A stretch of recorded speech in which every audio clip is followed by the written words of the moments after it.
Download करें जनमत Haryana app.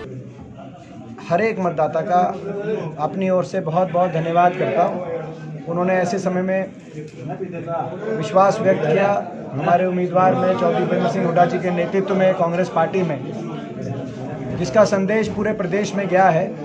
और हमारे पे विश्वास व्यक्त करने के साथ अविश्वास व्यक्त किया। ये जो भाजपा की सरकार, भाजपा और जेजेपी की सरकार, बीजेपी जेजेपी की सरकार, जो लोगों के से विश्वासघात करके बनाई हुई चंडीगढ़ में सरकार है, अहंकार में डूबी हुई सरकार है। और अहंकार के साथ साथ नाकारा सरकार है, जिन्हें हरियाणा को पटरी से उतार दिया। हरियाणा की अर्थव्यवस्था चौपट हो गई, बेरोजगारी में हरियाणा नंबर 1 बन गया। आज हर वर्ग जिस सरकार से त्रस्त हो गया, किसान को बर्बादी के रास्ते पे सरकार ले गई। गरीब आदमी, नौजवान, छोटा व्यापारी, कर्मचारी, हर वर्ग त्रस्त है इस सरकार से। तो ऐसी सरकार को लोगों ने नकारने का काम किया, ऐसी सरकारी कार्यशैली को नकारने का काम किया। ये एक संदेश इस चुनाव से गया है। जो जिस सरकार की 4 साल बची हो, प्रदेश सरकार के 4 साल बचे हों, उस सरकार को जो नकारने का काम किया जाए जनता द्वारा, मैं समझता हूं कि ये केवल सरकार के कोई आत्ममंथन का विषय नहीं है। नैतिकता अगर सरकार में हो तो सरकार को नैतिक जिम्मेदारी देके, जिस दिन नतीजा आया था उसी दिन जिम्मेदारी लेके अपना इस्तीफा दे देना चाहिए था, अगर नैतिकता इस सरकार में बची होती। क्योंकि लोगों का विश्वास ही जिस सरकार में ना, लोकतंत्र में लोगों का विश्वास सबसे महत्वपूर्ण, सर्वोपरि होता है। लोगों का विश्वास ही नहीं है जिस सरकार में, वो सरकार जो है बिना लोगों के विश्वास के किस प्रकार से आगे चल पाएगी। क्योंकि हर तरह के प्रलोभन दिए गए। आपने देखा, जनता तो जनता है, वो जानती है सब। आप लोगों ने देखा, ना सिर्फ झूठे वायदे करके बरगलाने की कोशिश करेगी, मगर हर तरीके के ऐसे प्रलोभन दिए गए, गैस के सिलेंडर से लेकर पैसे, शराब, सूट, चीनी कट्टे, घी के पीपी तक खुला हमने खेल प्रजातंत्र को ठेस पहुंचाने का देखा।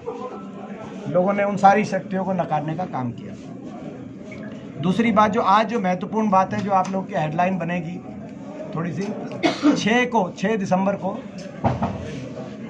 एक कार्यकर्ता सम्मेलन के साथ सहित एक बड़ी कार्यकर्ता मीटिंग करके सभी का धन्यवाद करेंगे। सारे कार्यकर्ताओं का, जिसमें चौधरी भूपेंद्र सिंह हुड्डा जी आएंगे, प्रदेश के सभी विधायक लोग, बाकी लोग आएंगे, सीनियर लीडर्स आएंगे। और 6 दिसंबर को सूर्या गार्डन के अंदर वो हम कार्यकर्ता मीटिंग करेंगे। तो वो आज का जो है एक आप लिख सकते हैं, बाकी तो सारी चीज़ें हैं ही, रूटीन की खबरें। 6 दिसंबर को वर्कर मीटिंग करके सारे कार्यकर्ताओं को धन्यवाद करेंगे। उसके बाद जो है धन्यवादी जो दौरा, अलग अलग गाँव का धन्यवादी दौरा, वो उसके बाद की प्रक्रिया है। सर, आप एक बात है, विश्वास प्रस्ताव की आप बात करते थे, बड़ौदा से ये चीज़ शुरुआत होगी, क्या मानते हैं? ये बिल्कुल सही बात है। क्योंकि लगभग आप देखो, पूरे देश में भी देखो जो ट्रेंड रहा, प्रदेश सरकार के हक में जाता है कोई भी उपचुनाव। पूरे प्रदेश के अंदर, पूरे देश के अंदर ये ट्रेंड देखने को मिला है। चाहे किसी की सरकार हो, गुजरात, यूपी, कई प्रदेशों में जहाँ बीजेपी की सरकार थी वो जीती। छत्तीसगढ़ और झारखंड में कांग्रेस की सरकारें थी गठबंधन की, वहाँ पे हमारी उम्मीदवारों की जीत। हरियाणा केवल पूरे देश में एक ऐसा उदाहरण देखने को मिला जहाँ लोगों ने प्रदेश सरकार के 4 साल की जो सरकार बची हो, उसको नकारने का काम किया। तो स्पष्ट है कि लोग इस सरकार से त्रस्त हैं। इस सरकार ने जो हरियाणा बट्टा बिठा दिया, लोग इसकी कार्यशैली में विश्वास नहीं रखते। आज भ्रष्टाचार चरम सीमा पे है, बेरोजगारी चरम सीमा पे है, और असंवेदनशीलता, अहंकार भी चरम सीमा पे है। अभी आपने देखा, ड्राइंग टीचर्स को भी निकालने की प्रक्रिया निकाल रहे हैं, क्योंकि हाँ, तो ड्राइंग टीचर को भी निकाल रहे हैं। तो मतलब अहंकार, बेरोजगारी चरम सीमा पे नहीं है, अहंकार और असंवेदनशीलता भी चरम सीमा पे है। तो लोगों ने झटका दिया उस अहंकार को, मगर फिर भी लगता है कि ये सुधरने वाले नहीं हैं। और इसीलिए जो सरकार जनता का विश्वास, जन भावनाओं का विश्वास जो खो देती है जो सरकार, वो लंबे समय प्रजातंत्र के अंदर नहीं चला करती ऐसी सरकारें। और लोगों की जो लोगों ने जनादेश दिया, हमें जनादेश दिया लोगों ने लड़ाई लड़ने का सरकार के खिलाफ, वो हम सर बिल्कुल बजाएंगे, सरकार के खिलाफ लड़ाई लड़ेंगे। और लोगों के हकों के लिए हर वर्ग के हकों के लिए, हरियाणा के उज्जवल भविष्य के लिए को बचाने के लिए हम लोग लड़ाई लड़ेंगे। गठबंधन कोई जानता नहीं है क्या, मुख्यमंत्री जानने लगे हैं क्या नहीं? हाँ, सही बात है। देखिए, घमंड की बात है, अहंकार की बात है। हमने कभी, आपने देखा होगा, उनके प्रत्याशी जो थे उनके बारे में कभी व्यक्तिगत बात हमने नहीं की पूरे चुनाव के दौरान। मगर बीजेपी वाले कहते थे कि तू नाम नहीं जानता, मुख्यमंत्री जी ने कहा। और अपना एक इनके जो वो जेजेपी के लीडर थे वो तो चिड़ियाघर टाइप की बातें कर रहे थे। तो इस तरह की जो बातें थी कि भाई नाम नहीं जानते, कोई ये हैं, वो डमी कैंडिडेट बता रहा था। आर का ठिकरा तो गठबंधन अब मुझे विश्वास है। अच्छा, एक और आपको एक और डेट बता दें, एक और खबर बनेगी आपकी कि 17 तारीख को जो है ये जो परसों 17 तारीख को जो हमारे वो हैं विधायक नव चयनित विधायक हैं, उनकी शपथ होगी 17 तारीख को चंडीगढ़ में। तो 17 तारीख को शपथ होगी, 6 को कार्यकर्ता सम्मेलन यहाँ पे धन्यवादी रहेगा। तो ये मतलब जो बाकी तो बीजेपी के नेता ये कह रहे हैं कि इस चुनाव में उनका वोट बैंक बड़ा है, घटने की बजाय बड़ा है, उनकी हार नहीं जीत हुई है। ये अगर इस तरह से है, आप सारे प्रदेश के अंदर अगर गणित लगाओ, सारे प्रदेश के अंदर अगर गणित लगाओ, जो जितना हमारे जितने मत बढ़े हैं, जितने बीजेपी के बढ़े हैं वो बताया, मगर हमारे जितने बढ़े हैं इस चुनाव में, उतने अगर कांग्रेस के पूरे प्रदेश में अगर मत बढ़ जाएं, हमारे कितने बढ़े हैं, 20,000 से ज़्यादा बढ़े हैं ना। तो अगर 20,000 से ज़्यादा कांग्रेस को, 4,000 का फ़र्क था कांग्रेस बीजेपी में, 4,000 वोट हमारी ज़्यादा आती प्रदेश में, तो कांग्रेस की 36 सीट थी, बीजेपी की 35 सीट थी। अगर हमारी हर सीट पे हमारे 20,000 अगर मत बढ़ जाए, तो मैं समझता हूँ कि यही कह रहा हूँ जनादेश, तो बीजेपी की 5 सीट भी शायद प्रदेश के अंदर जो है उसका जो है उनकी निकालनी मुश्किल हो जाएंगी। अगर 20,000 हमें हर सीट पे, तो हर सीट पे अगर एक सीट पे बढ़ी है 20,000, तो प्रदेश की बाकी सीटों पे भी हमारा हिसाब किताब। और जबकि ये उपचुनाव था। देखो, अगर रेगुलर चुनाव होता तो सरकार द्वारा जो ये प्रलोभन और ये सारा जो वो रहता है, सरकार को एडवांटेज रहता है, वो चीज़ें नहीं होती। लोग पूरी स्वतंत्रता से अगर मत डालते तो ये मार्जिन कहीं भी जा सकता था। ये तो इन्होंने सब कुछ कर लिया, उसके बावजूद ये मार्जिन यहाँ पहुँचा है। दीपेंद्र जी, जैसे ये लोगों को मैं बड़ौदा के लोगों को मैं बहुत नमन करना चाहता हूँ। आज जो आज मुख्य है, आज बाकी तो वैसे उसी दिन सारी बात राजनीतिक करेंगे, आज भी लंबी प्रेस कॉन्फ्रेंस भी नहीं करेंगे आप लोग, उससे तो केवल मिल के आपका धन्यवाद करना चाहते थे। आप लोग भी सारे इलेक्शन में आप लोगों ने इतना, मैं तो देखता था, इतनी मेहनत आप लोगों ने करी जिसका कोई मतलब जो है और इलेक्शन नहीं, ये तो 6 महीने चल गया उपचुनाव। सबसे ज़्यादा तो मेहनत आप लोगों ने और हम लोगों ने करी है, आपको पता है कि मतलब जो है 6 महीने तक इलेक्शन लड़ना पड़ा और 6 महीने तक आपने कवरेज करनी पड़ी।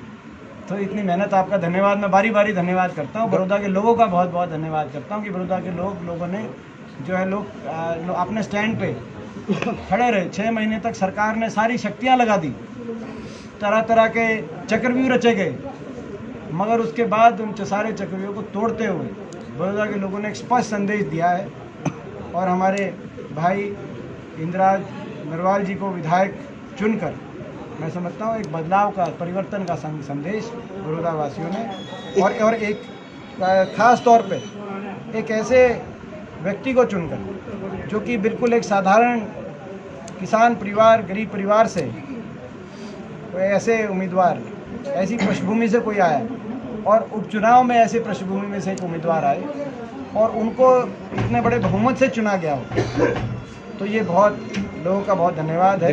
चुनाव के बाद गठबंधन की सरकार के अलग अलग नेता है, हार का ठेकरा एक दूसरे पर फोड़ रहे हैं बड़ौदा चुनाव का।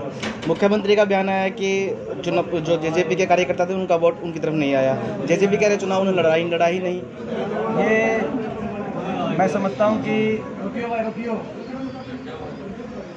ये पहले दिन से हमने कहा, ये अंतर विरोधों के आधार पे बनी हुई सरकार है। ये आखिरी बात कर लेते हैं, फिर मेन तो आगे सारी बात। अंतर विरोधों के आधार पे बनी हुई सरकार है। जेजेपी ने वोट बीजेपी के खिलाफ लिए थे, सरकार के खिलाफ, मगर अपने वोटर से विश्वासघात करके सरकार बनाने का काम किया। इसीलिए मैंने कहा कि जो सरकार चंडीगढ़ में बनी है, ये जनता से विश्वासघात करके बनाया गया गठबंधन है। तो बेमेल गठबंधन है, अंतर विरोधों के से घिरी हुई ये सरकार है। जो सरकारें अंतर विरोधों में चला करती हैं जनता के विश्वास के विपरीत चला करती है। जनता का जिनमें विश्वास ना रहे, स्वयं अंतर्विरोधों के से घिरी रहे, उन सरकारों के की आयु को लेके लंबी भविष्यवाणियां नहीं करी जा सकती। तो क्या टूट सकता गठबंधन ये? मैंने जैसे कहा, अभी आपने कहा ना लंबी आयु, मैंने जिस दिन हमारी गिनती समाप्त हुई थी 10 तारीख को, मैं समझता हूँ उसी दिन प्रदेश में जो है एक परिवर्तन का बिगुल बच गया था। और बाकी आने वाले समय में क्या होगा भविष्यवाणी तो हम नहीं कर सकते, मगर ये सरकार की ना सिर्फ नैतिक हार हुई है, ये जनता का विश्वास सरकार खो चुकी है हरियाणा में। और कितने लंबे चलेगी जनता के विश्वास को खोने के बाद अपनी जन विरोधी नीतियों को लेकर कितना लंबा चलेगी, ये तो मैं समझता हूँ कि प्रजातंत्र में ऐसी सरकारें बहुत लंबा तो नहीं चलाती। दीपेंद्र जी, एक सवाल है अलग से।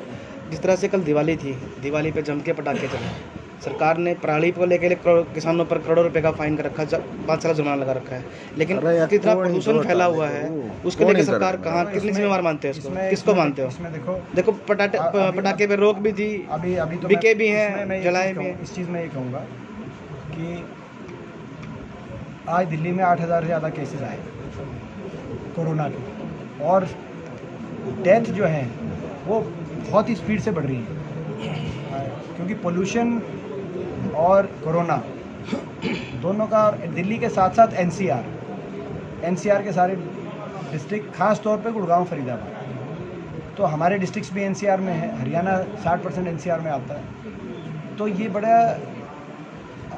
इसमें सबको, तो सरकार तो ध्यान दे ही दे, केवल मैं सरकार की आलोचना करूं उससे नहीं, मगर इसमें हर व्यक्ति को समझना पड़ेगा कि जो दूसरी लहर है कोरोना की, ये बड़ी घातक लहर है। इस समय दिल्ली में तो बेकाबू हो गई है, हरियाणा के अंदर समय रहते सरकार भी जागे और जो सावधानियां कार्रवाई करनी है वो करनी चाहिए सरकार को, मगर साथ ही साथ लोग भी जो है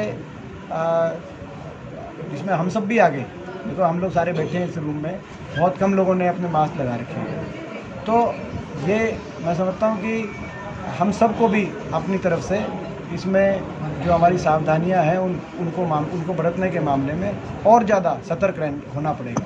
ये मैं लोगों को आपके माध्यम से अपील करना चाहता हूँ, क्योंकि दिल्ली के अंदर अब ये जो पिछला 1 हफ्ता रहा है, ये ऐसी घातक कोरोना की लहर पहले नहीं थी। अब दोबारा से दिल्ली में लॉकडाउन के लिए विचार विमर्श भी हो रहा है। दिल्ली के मुख्यमंत्री, मेरे को जानकारी मिली थी, गृह मंत्री से उनकी बैठक भी हो रही है इसी विषय पे। कुछ पार्शल करेंगे, पूरा तो नहीं करेंगे, कुछ ना कुछ। तो अब ये स्थिति है, तो हरियाणा में समय रहते सरकार सारी सतर्कता बढ़ाए, लोग सारे तरीके से सावधानियां बरतना शुरू करें, ऐसी मैं आप लोग के माध्यम से अपील करना चाहता हूँ। राजनीति के आगे, राजनीति के पीछे, हर हलचल को जानने के लिए हमारे YouTube चैनल जनमत हरियाणा को लाइक करें, सब्सक्राइब करें और अपडेट रहने के लिए बेल आइकन दबाना ना भूलें। देखते रहें जनमत हरियाणा, सच के अलावा कुछ भी नहीं।